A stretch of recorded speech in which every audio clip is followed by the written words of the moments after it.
I'm not a fan of all this heat we've been having here in New York. It is terrible. I can't wait till all this 90 plus degree weather is over.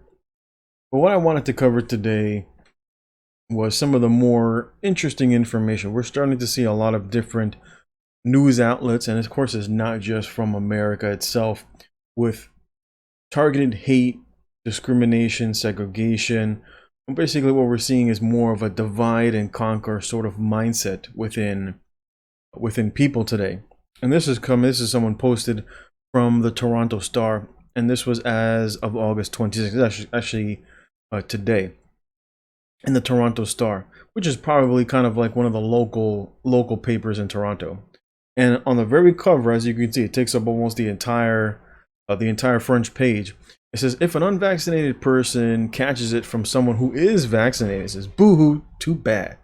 I have no empathy left for the willfully unvaccinated. Let them die. I honestly don't care if they die from COVID, not even a little bit.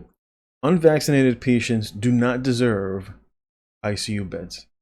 And of course, on the corner here, it says simmering divide over who isn't vaccinated. It's a polarizing debate.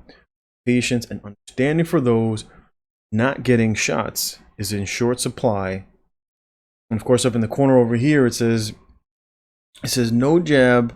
No jab could mean no job for Air Canada employees. And this is basically the route that we're going. You know, you have the willful ignorance of many who have not looked at the science. I've paid attention as a nurse.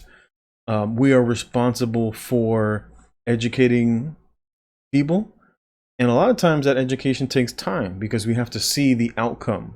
You know, when we do an intervention, let's say, for example, a patient has an infection and the doctor writes a prescription for a new antibiotic, it is the responsibility of all the staff members, but primarily the nurse as well as the doctor, to see, did that intervention work? For example, if a patient has pain and the doctor says, okay, I'm going to write a script for Tylenol, or I'm going to write a script for ibuprofen, well, then it is our responsibility to follow up. Even on the documentation, you have to go back within an hour. Did it relieve the patient's patient? If not, next intervention. And typically we see that in I believe what they call PIs, which is just basically a way to look back and to see if nurses are actually doing that. If we're intervening and then following up on those interventions, were those interventions did those interventions work, and what do we do to escalate the situation so that the patient's issue was resolved, whether that's pain, agitation, you know, constipation, etc., right, or infection. And so it's our responsibility, and of course that takes time to look over to see, well, is this particular intervention that they're utilizing, is it effective? Well, we would see that in the numbers of infections. The numbers of infections will start to go down if you're telling me, oh, I have this medication that supposedly works to stem the amount of people that can become sick. And of course, so the way that you would analyze whether it worked is you would start to see a steady decline. Of course, now all of these in relation to this is cyclical, right? So there's certain periods of the year where there are going to be ups and downs when it comes to respiratory infection.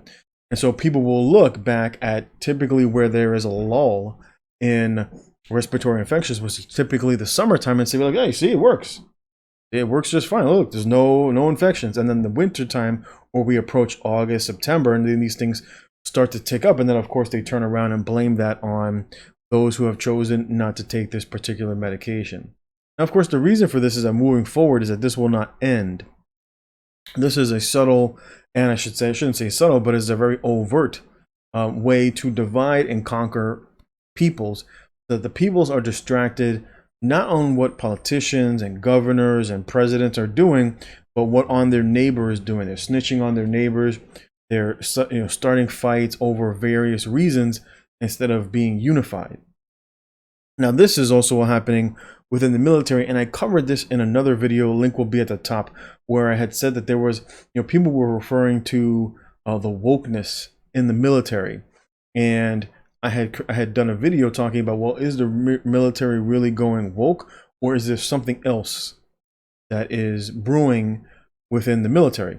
And there was actually an article here that just actually came, I believe it's today. It's from the 26th, yesterday, from the Vice. And then the theme of the article is, why are so many Marines neo-Nazis. And so this is an easy way to portray members of service who are not part of the agenda, especially not of the far left.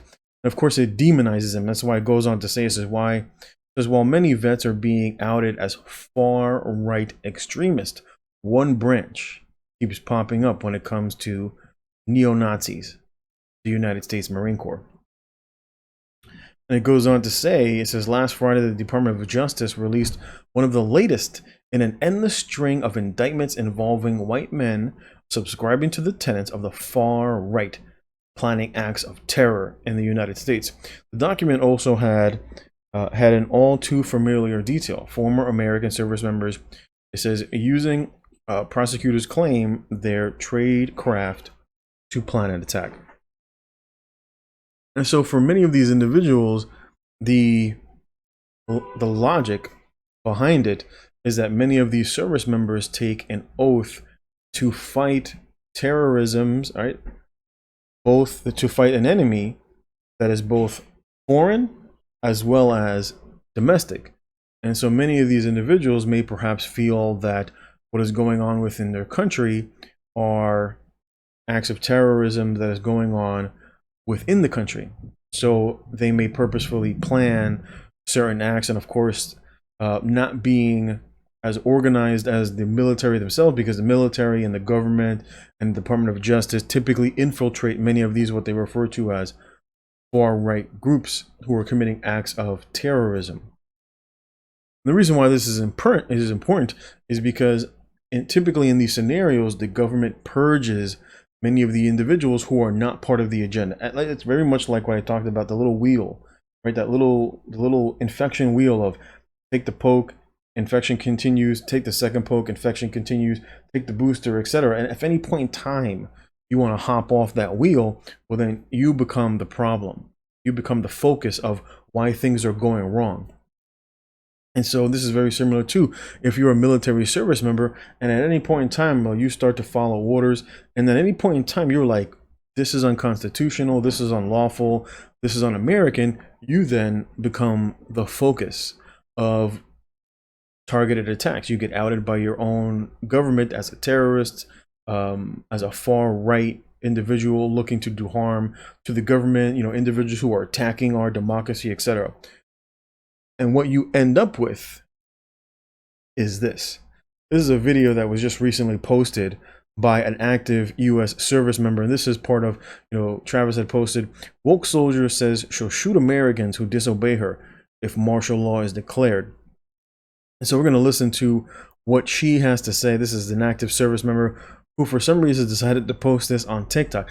But this just goes to show you how far left the U.S. military is going, and what you saw in places like in Australia, why that can actually happen here in America if Americans are not careful. Understand that if active duty military actually get deployed within the United States, that weapon is not just pointed at other people, other countries. It's pointed at you. If you do not get in your house when I tell you to, you become the enemy. Martial law. And so the reason that I post this is that it's important to keep that in mind and to take what these individuals and who have this mentality to take what they say seriously. A lot of times we joke about it and we're like, oh, what is this woman gonna do? She's not gonna push back against men with an AR-15. But it's not the women that you have to worry about. It's typically the woke men who equally want to virtue signal to individuals like this that we're with you, sister, right? G.I. Jane over here looking to put Americans under her boot. And most men will look at this, even he says she must not realize how many of us veterans have the same training and won't be on her side. But it's important to understand it's not the women that you got to worry about, right? Look what happened in Afghanistan, right? You had all these woke women buying into the women's movement, and then as soon as the masculine men came over and pushed the American military out of the way, where were the women? Where were the woke women who were ready to shoulder their rifle, right? They were nowhere to be found. But the reality is that that's why so many of the Afghan men were looking to flee is because they know that they were going to be beheaded. And I wasn't going to talk about this, but I actually wanted to discuss this. A lot of people, of course, now are looking at what's going on in Afghanistan and are kind of upset of what's going on. They're seeing, you know, beatings of women. They're seeing Afghan men being killed. But I want you to think about that exact same scenario here in America. If these individuals, right, if the woke left decided to put conservatives under their boot, and for the better part of 20 years, conservatives pushed back for 20-year war, very much like a civil war that has existed in America in previous times. Do you think that if the conservative men, if the men on the right were able to push back the virtue signaling men on the left, do you imagine that they would not do the exact same thing to them? Do you imagine that they would not equally put those individuals to death? The same thing happened during the time period of the Nazis, when members of the French military and the French people collaborated with the Nazis. Once the war was over, the French men hung openly many of those who collaborated with the Nazis. And so this is something that transcends culture, it transcends race, it transcends religious ideologies, that if you betray your people, if you betray your country, and you side with the enemy for the purpose of enslaving your people, the men will turn around and the men will put you to death. And it's important as Americans to understand what's going on in Afghanistan from that perspective. Now, again, we might not agree with their way of life and their ideology, but in that scenario where you have finally ridden your country of those who have been occupying your nation for so long, you're going to be a little heavy-handed when it comes to those who basically want to try to maintain the status quo. The men who complied, the men who were in collaboration with those who were in essence trying to create a coup within your country would be put to death without a doubt. You wouldn't have any remorse for those individuals.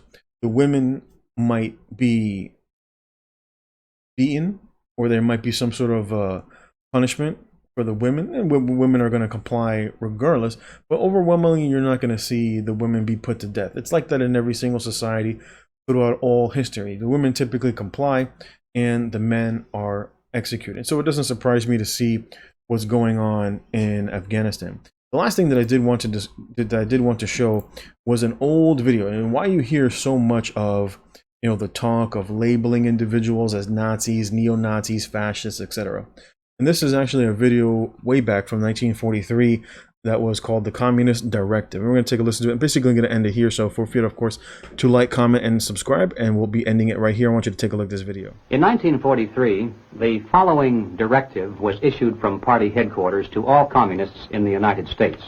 It read, "When certain obstructionists become too irritating, label them after suitable build-ups as fascist or Nazi or anti-Semitic, and use the prestige of anti-fascist and tolerance organizations to discredit them. In the public mind, constantly associate those who oppose us with those names which already have a bad smell. The association will, after enough repetition, become fact in the public mind."